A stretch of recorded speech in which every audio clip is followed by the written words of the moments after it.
po yan mga simpleng tao. Ako po, tinaya ko na yung buhay ko. Diyan nung 6 years kakasigaw niyan, mahirap mag-imbento. Na imagine mo kung fake news yung sinasabi ko nung panahon niya, 6 years sa presidente, napakadali niyang ipahiya ako eh.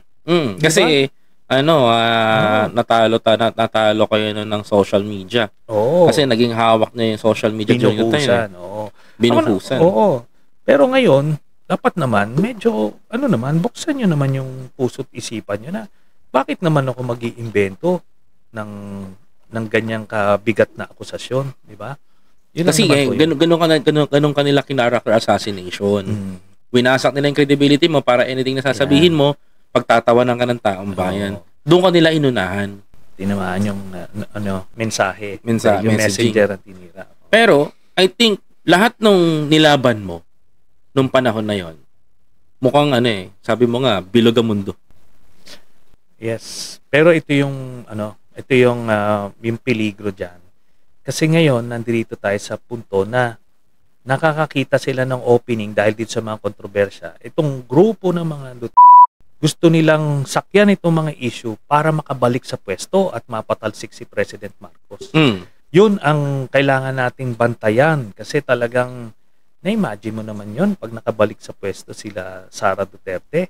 Alam mo kung sinong Speaker of the House mo? Si Pulong. Pagka ang department nagbanta na nga si Pulong. DILG secretary mo si Baste. Di ba? Ano na lang to? Para na lang tayong mga sunsunuran dito. Bansa ng mga sanggano rito. Di ba? Hindi ka nga pag interviewin nila, wala ka marinig ng maayos-ayos na mensahe man lang eh. Murahin ka ba? Oo. Parang puro paniniga lang yung nasa utak. Kala mo yung mga barbaric sa Flintstones.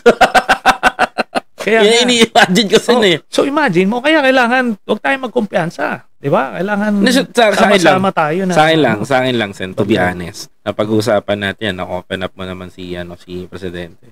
Well, para sa akin, kung mananalo si Sara, the worst is parating na yung worst scenario ng Pilipinas. For me, Sen, yeah. Parating tayo doon. Kasi hindi maiiwasan maulit yung pagpatay. Ngayon pa nga lang, yung mga taga-suporta nila, kung nakita nyo ba yung ginawa sa mga pulis? Kaya nga eh. Diba?